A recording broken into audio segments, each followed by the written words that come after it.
baydhabo waa lagu kala baxay lafta Greenna waa uu tagay kadib 7 sano oo koonfur galbeed hogaaminayay saaxiibadii ay wada dhisteen xisbigii GSB iskuna dhaarsadeen inay is aaminaan oo dib isku dhisaan ayaa ku soo jeestay oo la qeeyay shaqadii ay isla jamaadeynayeen maalmihii ugu dambeeyana waxay sheegayaan in dadka deegaanka u tiran in lagu dul dagaalamo iyaguna ay yihiin madaxdii sharciga ahayd ee deegaanka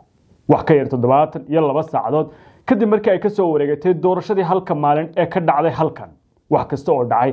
hadda waa dhiganayaal laga soo gudbay oo aan goobjoog u soo hayn xaaladan si degdeg ah waxa uu abuuray in sidan ay isugu bedesho waajangooyaha oo aan qaadan door u heelinaya dhinaca Cabdilcasiis Laftagreen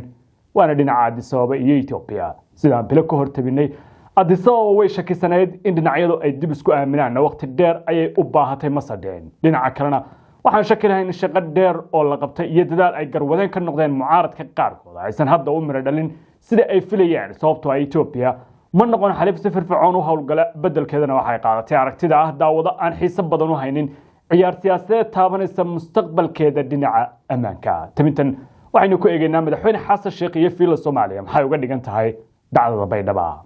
adeega Wire Nations waxa uu ku sahlayaa in adigoo jooga Yurub ama Canada aad ehelkaaga Afrika ku sugan si toos ah lacag ugu diri karto qiimo ku qanciya iyo degdeg siimo kala soo deg hadda Play Store ama App Store Wire Nations adeeg loo bogay lana mahadiyay Baydhabo waxaanu ka baranaynaa hadda sida muuqata sida dawladaha waaweyn ay korka uga heshiin karaan go'aanadooda iyo danaha ay ka leeyihiin Soomaaliya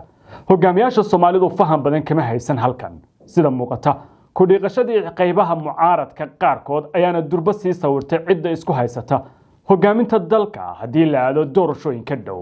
madaxweyne xasan sheekh maxamuud halkan waxa uu arkay aag uu ku gaaray guul weyn oo siyaasadeed mashruucyadiisa doorashooyinka inuu adkaysto safka dawlad goboleedyada uu sii haystay ayuuna u dabaaldegaya waa dhabshan faa'iido waa ka helaya laakiin laba qodob oo halis ah waa ay ku dhex daawan tahay dad badanna waxa ay ku fasirayaan in madaxweynuhu hadda uu dhexda kaga jiro farxadan dhab ahayn maxaa u kordhaya xasan sheekh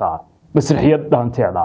talaabada Baydhabo waxay madaxda dawladda federaalka gelinaysaa farxad siyaasadeed aan sal lahayn waxay isu sawiraysaa fiila Soomaaliya inay leedahay awood siyaasadeed iyo mid ciidan oo ay ku gaari karto go'aano taabanaya riixidda mashruucyada siyaasadeed Soomaaliya muddo dheer waxay ku jirtaa nidaam federaal oo si weyn aysan madaxda tagtaa xukunka sare u jeclayn dhacdada cusub ayaana hilaadinaysa in awood ciidan oo toos ah dhinac kastaana halkaas umaankiisa ka guuxayo shaki male in madaxtooyadu maanta ku dabaaldegaysa talaabadan una tahay mid muhiim ah laakiin sida uu waaqaca wax uga bedeli karo miisaska siyaasadana loogu dul falkin karo lama yaqaano ilaa hadda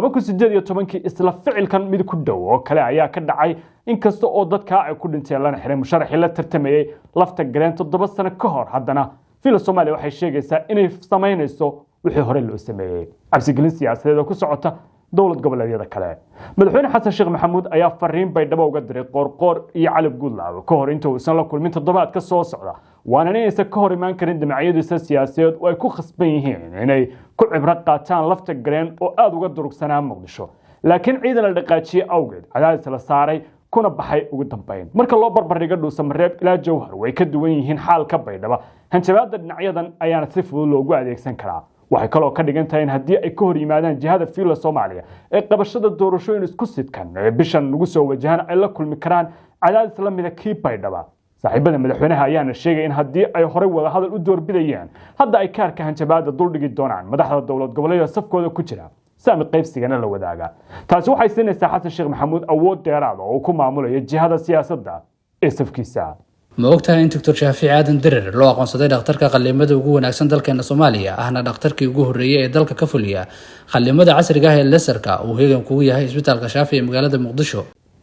xakamaynta doorashooyinka iyo mustaqbalka siyaasadeed ee dalka mid ka mid ah ujeedooyinka waaweyn ee dawladda federaalka ee halkan waa nidaamka doorashooyinka dhacdada Baydhabo waxay si toos ah ula xiriiraysaa cidda maamulaysa geedi socodkaas iyo jihada loo dhaqaaqayaba tan fiila Soomaaliya waxay sheegaysaa inay uga dhigan tahay inay gacanta ku dhigto jihada doorashooyinka dawlad goboleedyada safkeeda ku jira oo ay soo maamusho ka hor intii aysan kala hadlin golaha mustaqbalka ama mucaaradka gabi ahaanba hanaanka doorasho ee lagu bedelayo xukunka heer federaal iyo talabaad waa in la xakameeyo ama la tirtiro si mucaaradku faragelin ay ugu yeeshaan heer dawlad goboleed oo safka madaxtooyada aysan saameyn xisaab badan ayaana halkan ka soo laabanaysa dhammaan siyaasiyiintii Laftagreen u hambalyeeyayna toos u taabanaysa tan shaki male inay muhiim u tahay mustaqbalka siyaasadeed ee xasan sheekh maxamuud ha yeeshee sida dheef loogu rogi karo xataa kooxda madaxweynuhu aqoon badan kama haysato. 4 wakiilada caalamiga saacado un ka hor intii dhacdada Baydhabo aysan dhinac u dhicin madaxweynaha ayaa u sheegay wakiilada caalamiga inuu Soomaaliya ka qabanayo doorashooyin qof iyo cod jid kalena uusan jirin oo uusan hayn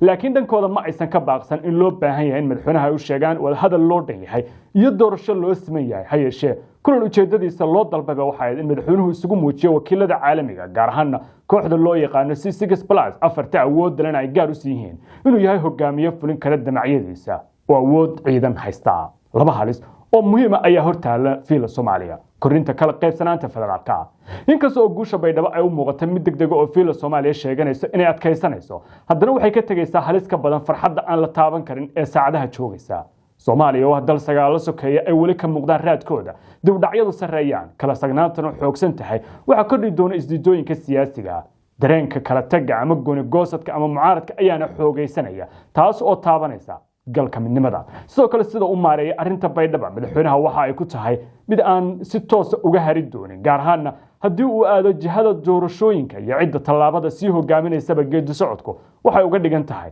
waxaan wanaagsanayn ma aqbali karo in saaxiibada lafta garan ay sii joogaan sidoo kalena ma liqi karo oo ma geyn karo saaxiibadiisa siyaasadeed oo si fudud kuma kala xukumi doono Somaliland hore waxay u qaadatay tallaabada geedi socodka waxayna hadda helaysaa deef weyn oo siyaasadeed dad badan oo aragtidooda diidana ayaana hadda u arka in dhabahaas wixii loo aaday ay wali jirto taana waxay dhaawacaysaa nidaamka federaalka ee Soomaaliya oo horeba u jilicsanaa khatar amni iyo kacdoon cusub